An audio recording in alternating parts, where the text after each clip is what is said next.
Welcome to the second section of the Writing Finesse course, the Writing Framework. Like I mentioned in the previous video, if there is the one thing that you need to absolutely must watch or must take away from this entire course, it's this writing framework. This is going to be the key to ensuring that your professional writing is always to the point, effective, and gets the job done. So let's get right into this very important framework. This framework has three components: purpose, audience, and tone. Now, for those who have done my Speak with Impact course, it might sound a little familiar, but there's a little bit of difference when it comes to writing skills. So let's see what exactly these three components are.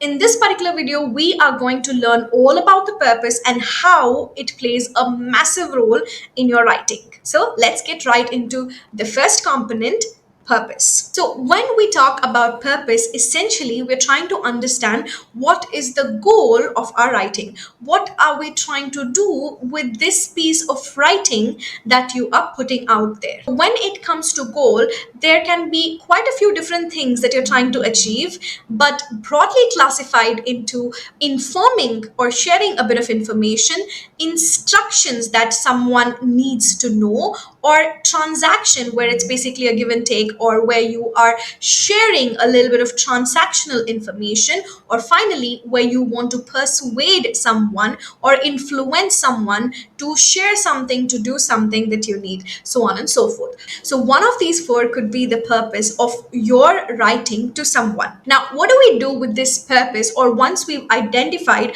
our goal or purpose, what exactly are we going to do with it? We are going to determine two things: the type of message that you're sharing, and ultimately, based on that, the structure that you need to follow for your message. Let's get into this. Now, what do I mean by type of message? Now, it's not the kind of message or the information, the message. What I mean by the type of message is when you send a message, broadly looking at the message, it could be a positive message, a neutral message, or a negative message.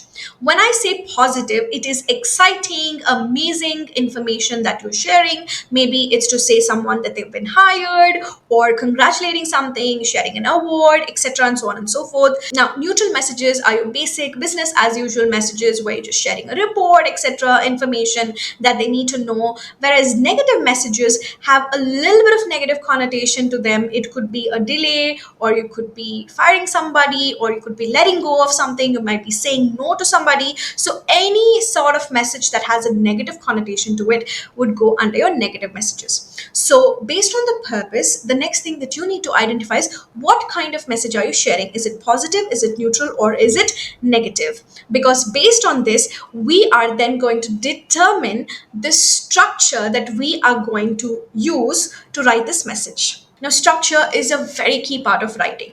If your information is not structured in the way that it makes sense to the person reading it, then everything is lost. Like, you are essentially not getting your message out. It's not effective and it's not really helping. Therefore, the right structure can make a world of a difference. So let's look at the different structures that we use based on the type of messages that we need to share. If your message is positive or neutral, the structure that we are going to be using is the inverted pyramid structure.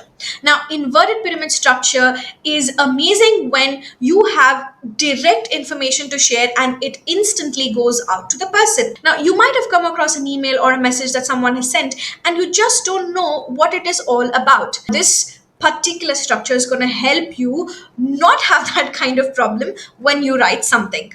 So when it is positive or neutral, it is important for us to get the message out, the purpose of that email out instantly.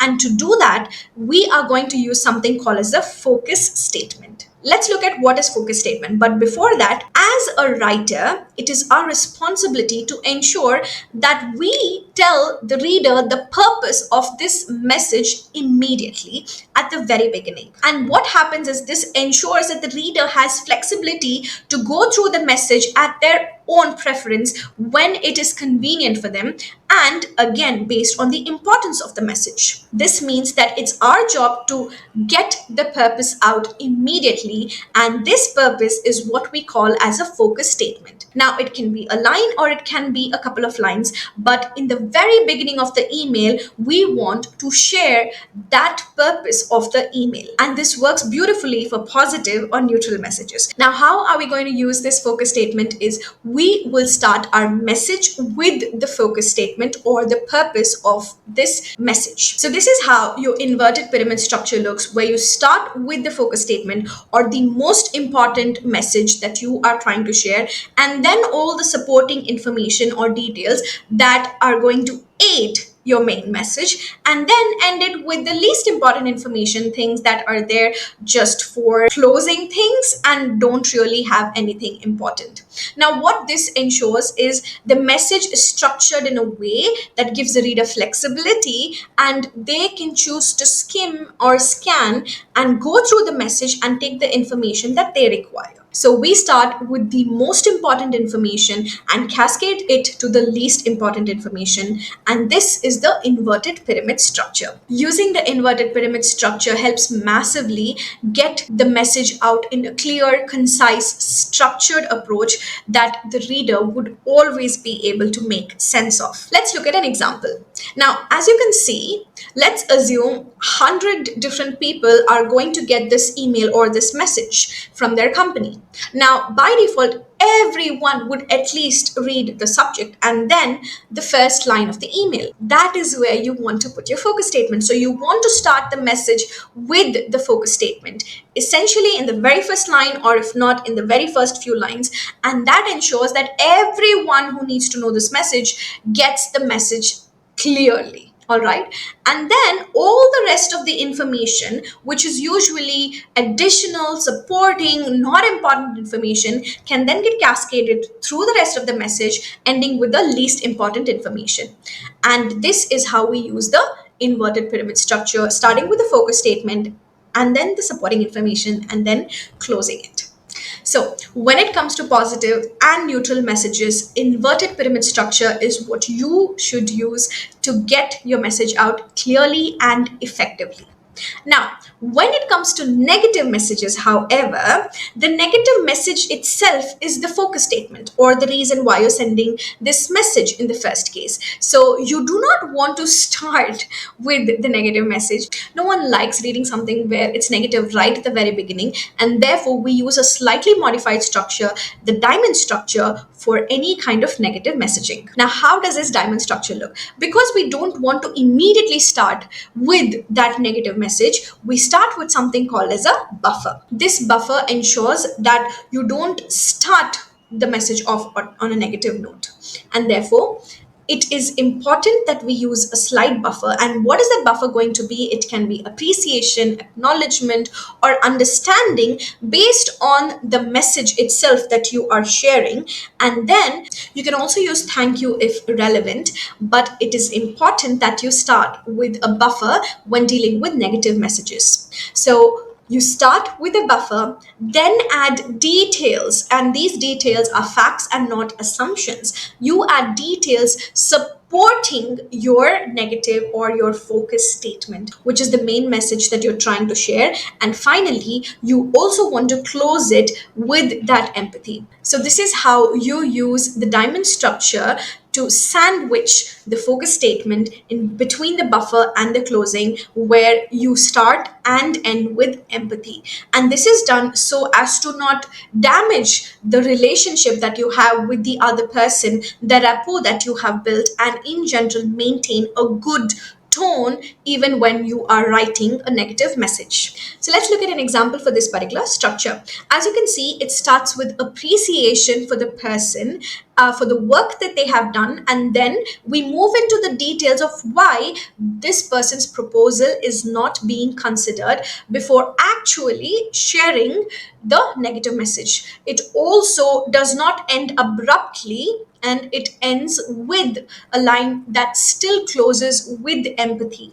And this ensures that your message goes out in the right format, in the right tone, and is also received well by the other person who is reading it. With this example, I hope you have understood this diamond structure for negative messaging. So let's put this all together. The first thing is we need to determine the purpose of whatever we are writing or our message. Once we determine the purpose, we understand what is the type of message that we are sharing. Is it positive? Is it neutral? Or is it negative?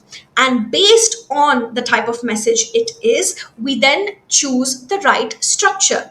If it is positive or neutral, we use the inverted pyramid structure. And if it is negative, we use the diamond structure. I hope that this is clear and it is in your head, because this is the starting point of it. With this, we are going to move into understanding how audience and tone will also ensure that we have the right framework for when we are writing. Now, I have a small task for you. If you have understood all the concepts in this particular video, I would love for you to give this task a try. Now, this message is not structured properly, the message is not coming across clearly. So, what you can do is read through this and try to identify what is the focus statement here and what structure should ideally be used for this particular message. And if you know and if you're able to guess, go ahead and type it in the comments and I will answer if it is correct or not. Give this a try and I will see you in the next video for audience and tone aspects of the writing framework.